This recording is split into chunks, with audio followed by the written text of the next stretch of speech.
Welcome to the final lecture in the Legal and Governance series, at least for the governance part. It's on the governance of two special projects in the Roombeek redevelopment.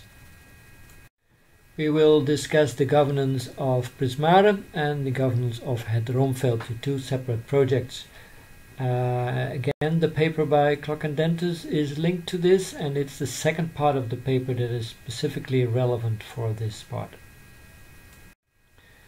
The first project is the Prismare Service Center or Amenity Center. This is a shared space for a couple of organizations. There are a couple of schools, there are some cultural and religious groups, there is a theater involved, there are a number of hobby clubs, there's a nursery, some youth club, a sports club and some commercial activities. These organizations, most of them were already located in the area, so for them it is an opportunity to come back to the area.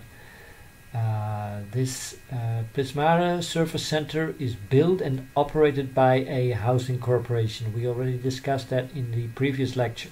It's the Housing Corporation of Woonplaats. What is specific about this project is that it was designed and developed as an example of user-centered design. Who were the users that were involved? Of course, in general, the organizations that were involved. So in the project there were the Project Bureau, which was the municipal department that was specifically erected for the area. We talked about that. The housing corporation that was responsible for the building, and all the future users. Now all these users and the two organizations were involved in a common selection of the architect that was hired to do the design.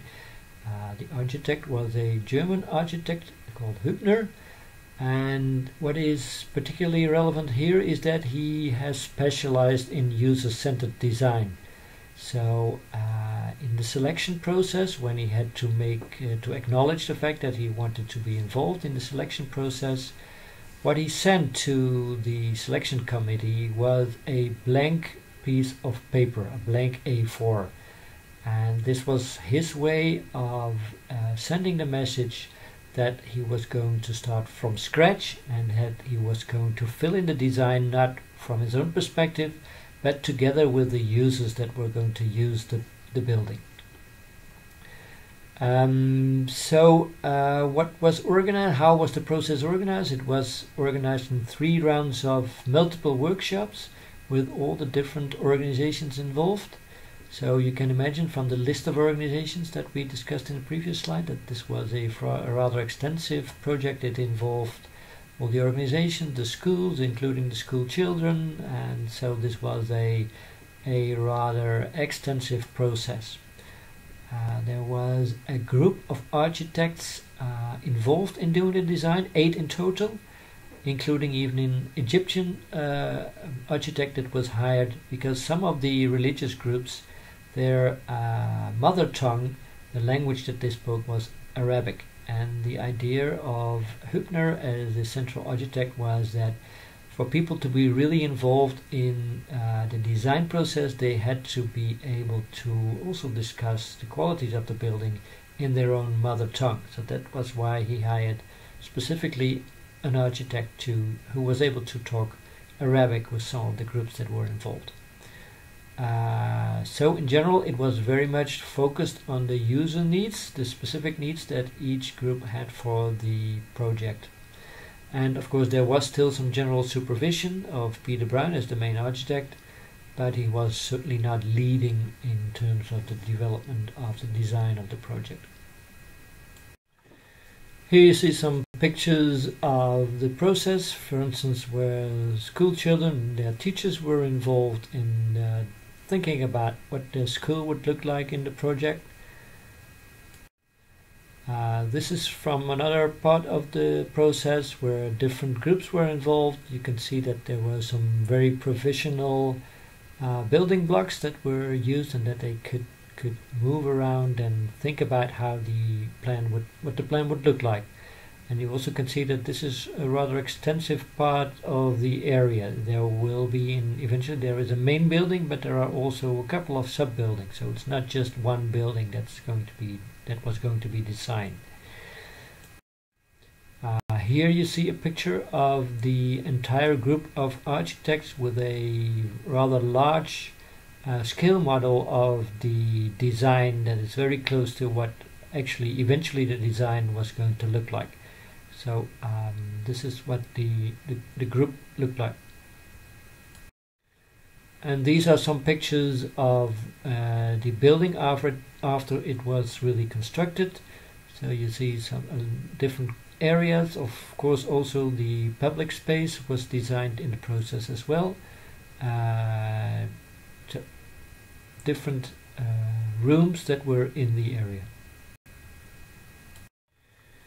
Now, if we look at the governance of the project, this is typically an example of network governance where different parties, different partners combine their efforts.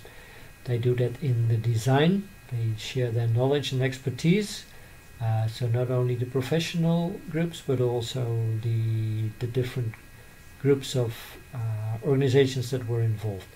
A nice example of this you can see in the picture to the right. This is a kiss and ride facility for the schools. So at the start of school times, this is open for cars and for parents to drop off their kids and to kiss them goodbye. And when school starts, this area is closed and all the cars have to be removed, and then they can use it as a 100-meter athletics track. And at the end of school times, it's opened again and the parents can pick up their children again. So to combine this was an idea that came up in the process.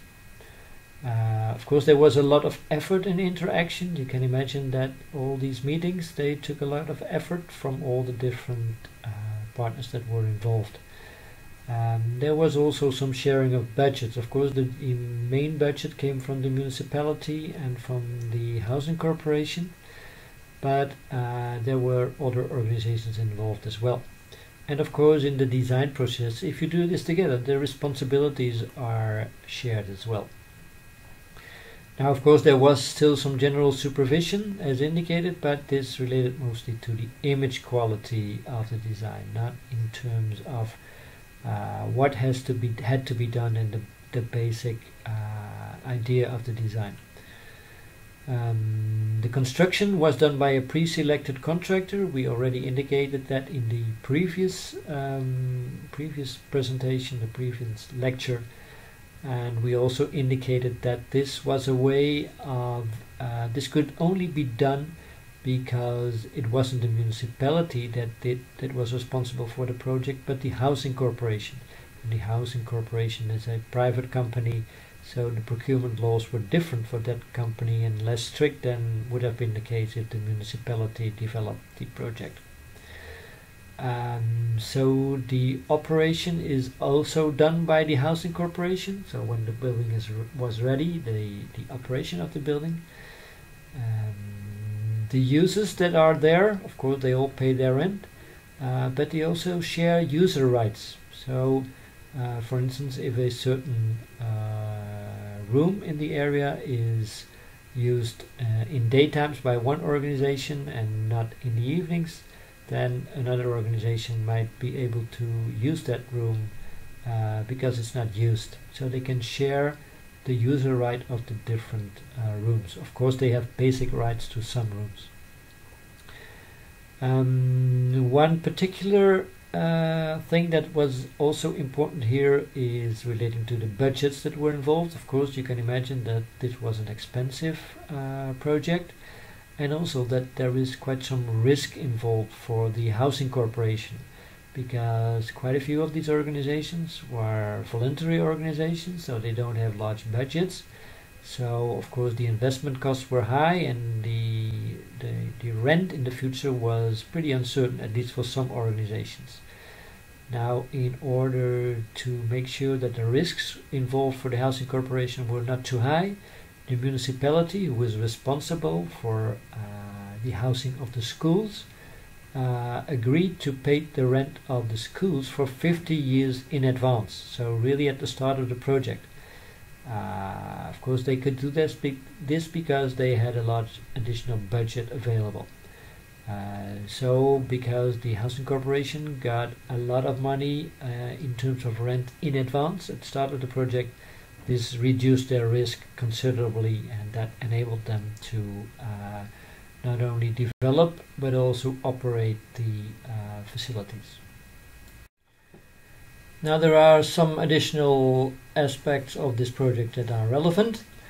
Of course, the idea of building for specific needs of the users involves that this is not a straightforward building, because there are very different groups. They all have their own specific needs, and because of that the building became rather complex. An important aspect is also about the entrance and exit rules for the project. So who can join, but also under which conditions can you leave the process. Of course, if you build for the specific needs of the users, you can imagine there are specific investments involved.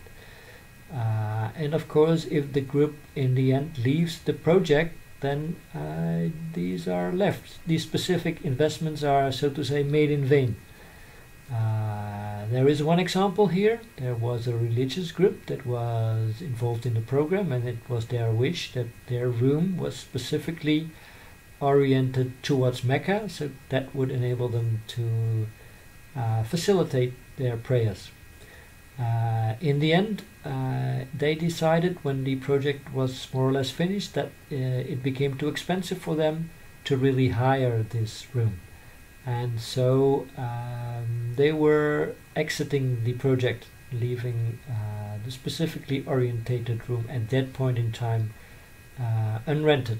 It became rented later by another group, but you can see the point in terms of the relevance of the exit rules in terms of the specific investments that were made.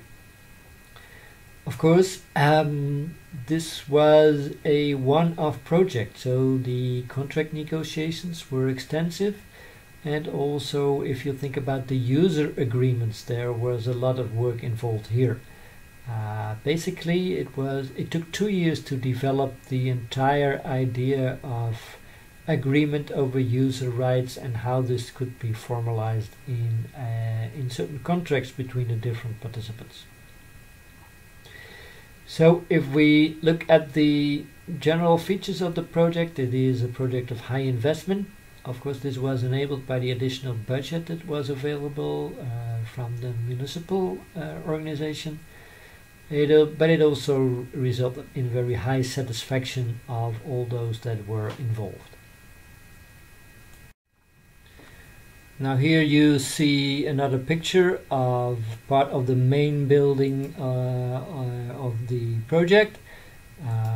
This is located over here in the plan. This is the layout of the main building of the plan, and in this plan layout you also see the specific oriented room that we were talking about with the orientation towards Mecca. It's not only visible in the plan, but also at the outside. If you look from this side to the building, you can see that this is very separate. It has separate color, and it points out of the main building.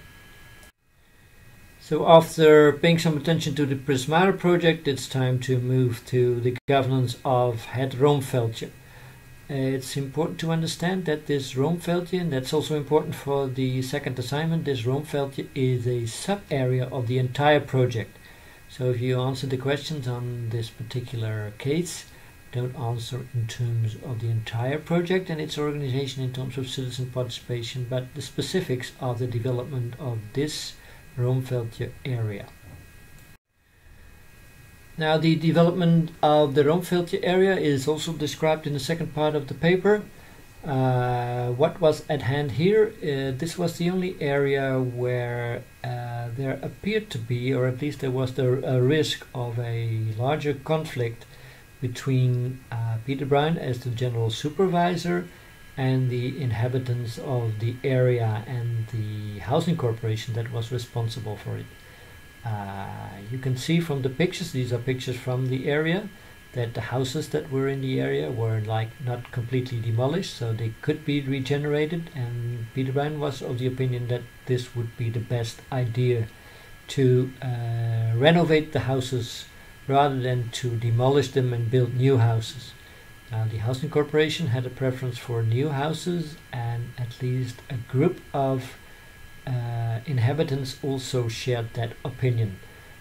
This was also linked to the idea that the Housing Corporation already, before the disaster, developed plans to rebuild the area. So they already had the idea that the houses were old and they were small, so they wanted to build new houses and somewhat larger houses, because that would, in terms of future benefits, that would be good not only for the Housing Corporation but also for the residents.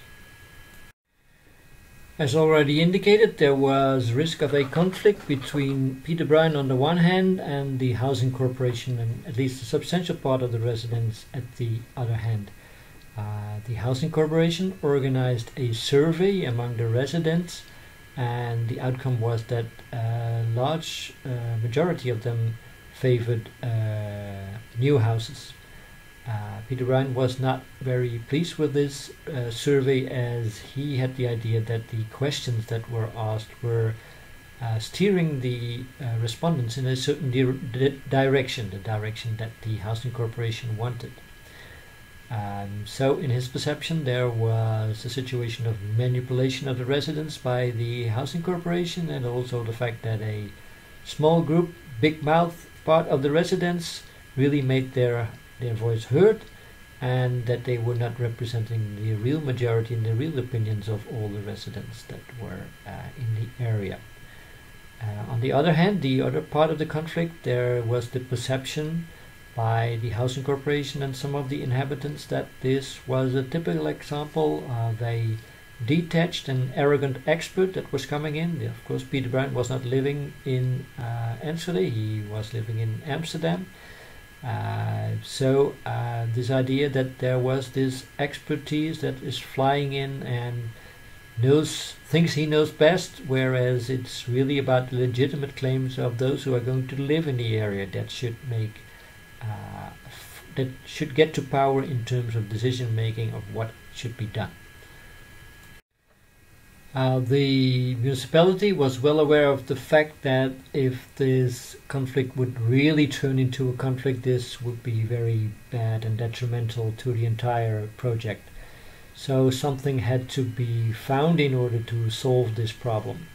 And they did this in a specific way. They organized a design competition.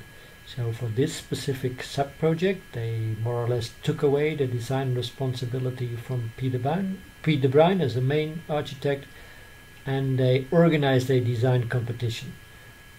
This was a closed arena, if you think in terms of arenas, how they are organized.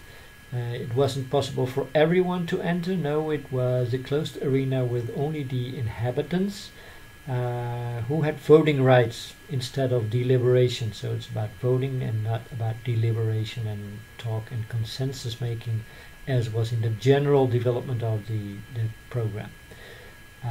So the residents were able to decide on this design competition. So this is a typical example of, you could say, power to the people. Each household was given one vote from the designs that were made, and there was limited choice.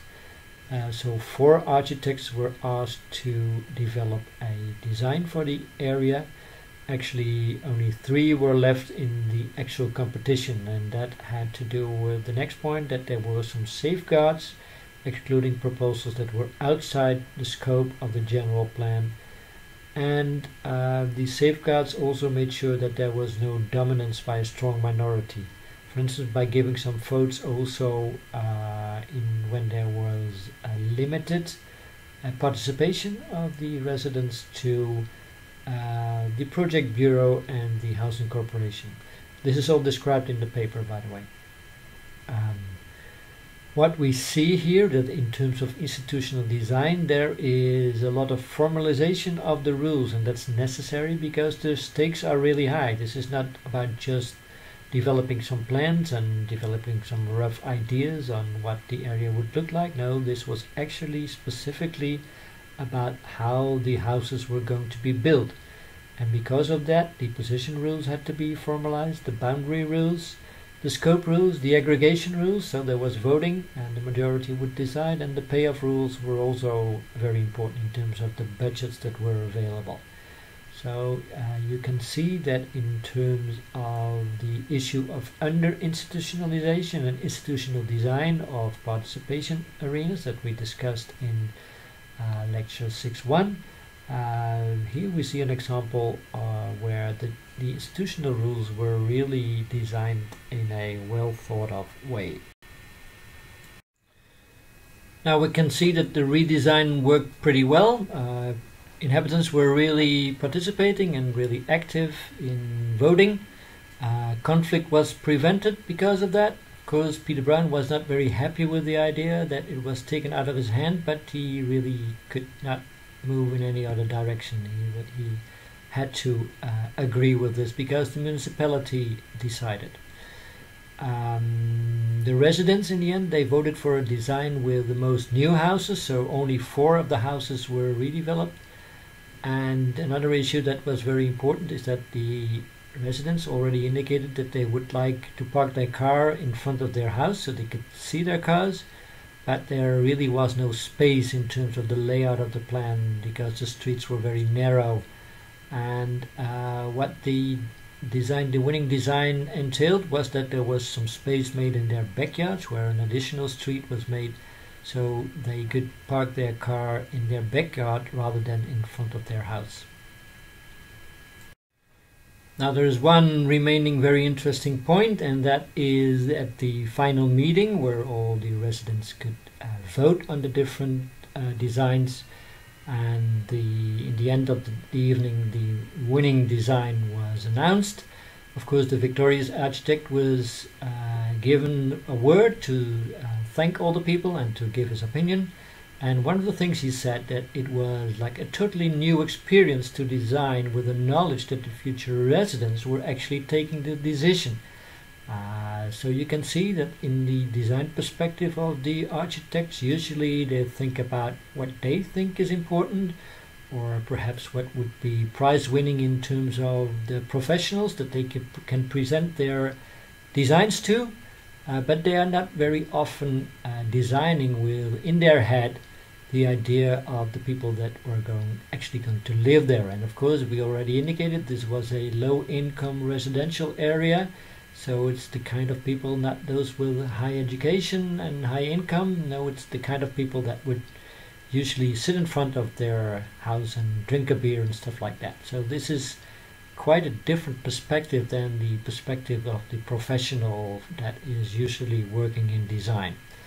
And of course you can think that this is only relevant for architects, but actually this is a message I want to give you, and that's relevant for all professionals. We as professionals, and also you when you finalize your master's teaching, you are used to do things from the perspective of your professional knowledge and expertise. And sometimes you really have to be aware of the fact that you are doing this not for yourself and not for your colleagues, but for the people that are actually going to use the facilities that you are developing. So with these words of wisdom, I want to end this series. I hope it has been instructive. And of course, in this final micro lecture, we discussed 2 examples of governance in specific projects in the rebuilding of the Roombeek area, the Prismara project and the Roomveldje project.